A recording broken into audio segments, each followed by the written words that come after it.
The Pittsburgh Steelers get the asking price for probably the biggest name outside of Justin Fields that they have been presented with all offseason, and that is DK Metcalf. Yesterday, we came on and talked about the exact price that he was expected to go for, that he is expected to go for with Seattle. Yesterday, Jostina Anderson tweets out, one team's willing to give up a third.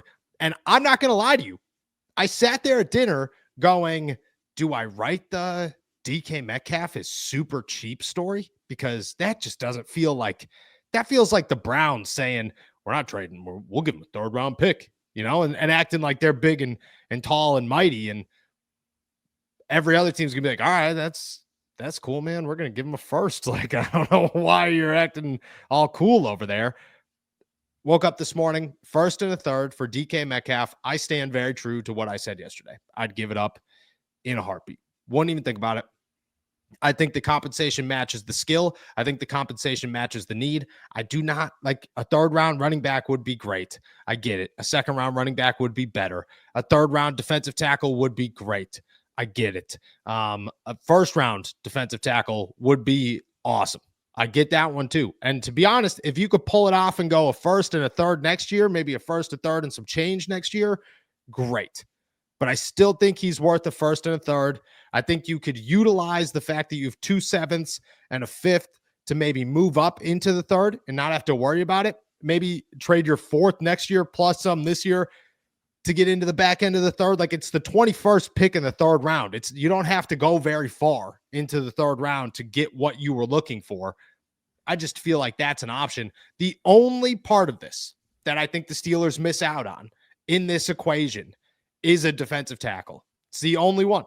I don't think that they fill the need at defensive tackle the way that they are supposed to this offseason, the way that they could this offseason. Now, I think you could bump everything back. I really do. I think you could go DK with the first and a third round pick, a defensive tackle in the second round, a defensive or a running back in the 4th round, and then you go from there.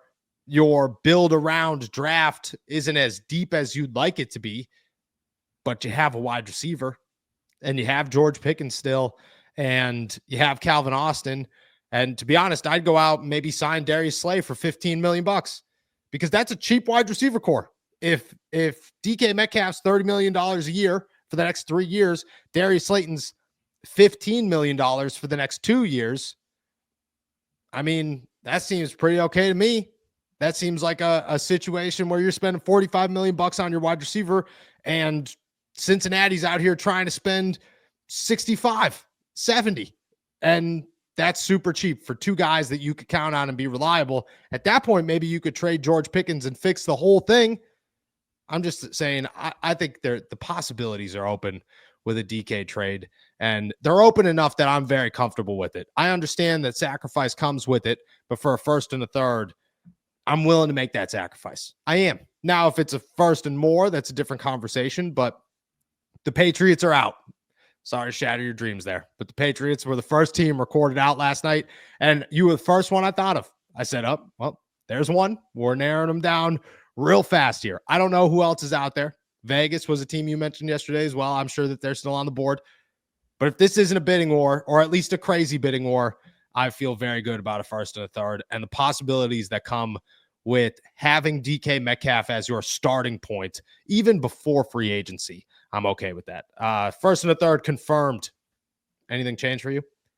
No, because we talked about this yesterday. I would, like you mentioned, prefer to push at least the 3rd round pick to next year, because I still want, I want a defensive tackle early in this draft. I think that class is good enough to where you can get somebody and not have to continue to band-aid that situation. I want one of these running backs. I've fallen in love with too many of these running backs, but I think a first and a third makes a lot of sense because this guy is levels above everybody else that's on the market. And speaking of the market, you got to take Christian Kirk off of the market because he's heading to the Houston Texans. So maybe the sense of urgency is going to kick in a little bit. Now, there is some other names that are still out there, but the fact is people are starting to grab wide receivers. Seats are starting to be filled, and the market is starting to shrink. So maybe the Steelers do, as you talked about yesterday, get that little sense of desperation. And if that's the case, yeah, a first and a third makes a heck of a lot of sense. But like I said, man, I want that third round pick to be pushed to next year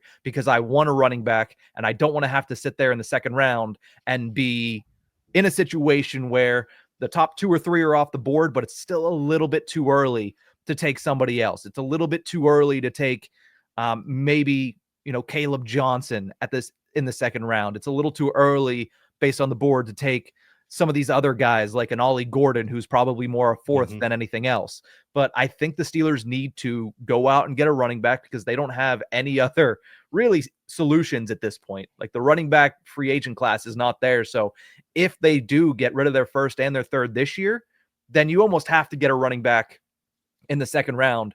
And that leaves you with no defensive tackle youngster. And I think that's something that if you miss out on all the defensive tackles in this draft, that you're going to have to, it's a tough pill to swallow. It definitely is. I agree with that. Would you be okay with signing a name like Darius Slayton, a low, like a $15 million name? Christian Kirk's off the board, so Steelers got to work fast here.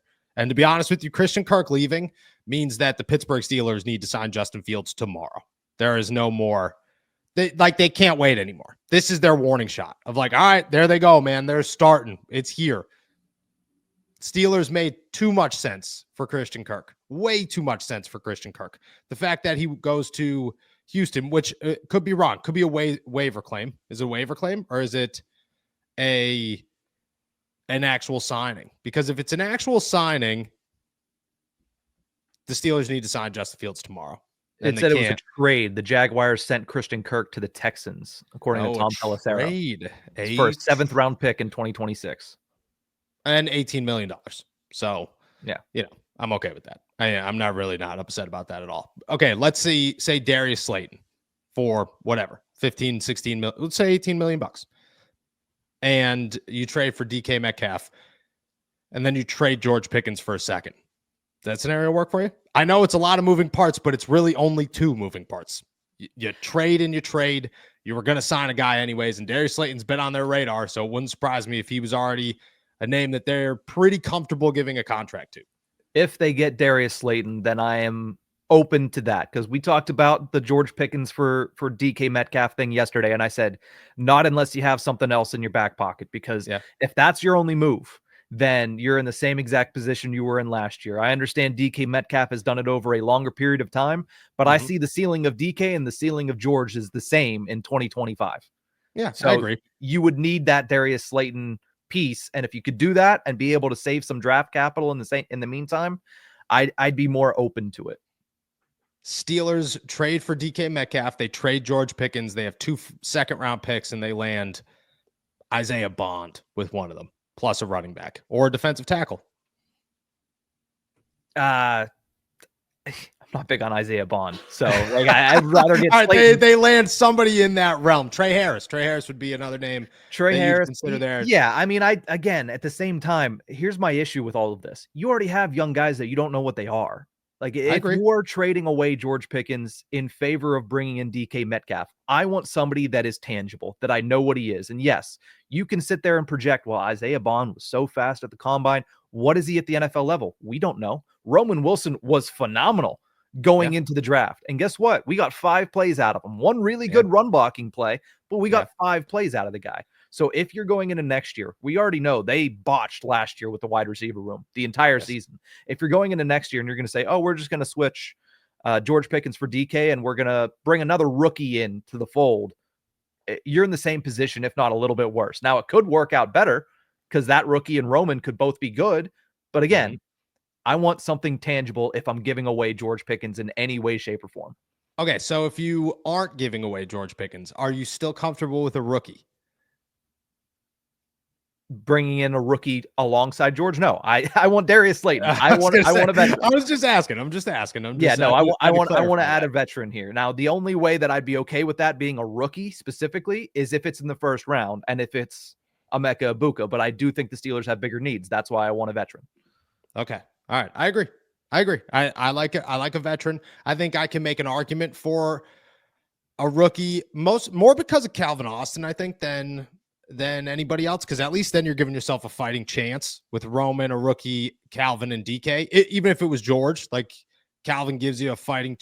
You didn't end up with Van Jefferson or Allen Robinson and DK Metcalf. Like, that's not your starting wide receivers. At least you have a fighter's chance here. But I think I think all of those things are possible. I think from all the reports that we've had all offseason, everything there is possible. DK interest is possible. George interest for a trade has been there all offseason. We've talked about it. It doesn't make sense unless the Steelers could replace him. Here it is. Here's the replacement, possibly.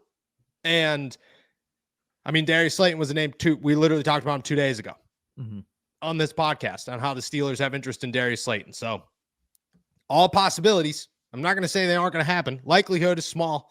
The fact that they didn't trade Christian Kirk for a 7th round pick. And I told you when we got off the podcast, I said, oh, they're waiting until tomorrow. Well, there it is. Why are we waiting? Because he was going to the Texans for a 7th round pick. And what's his name? 32-year-old GM down in Jacksonville, who looks like he's 15, is down there making moves with, I don't even know who the GM of the Texans is, but still Nick Caserio or no? I don't know. That's also an in-division trade now that I think about it. It is Nick Caserio in Houston. Wow. Shout out Nick Caserio, because to be honest, he just screwed the Jaguars. And that 32-year-old GM just had terrible trade. I would have just released him instead of trading him to the Houston Texans. I would have been like, chances are you're going to go somewhere that isn't Houston. So we could do that. We don't need to take on a 7th round pick for your starting wide receiver. Shocking. All right.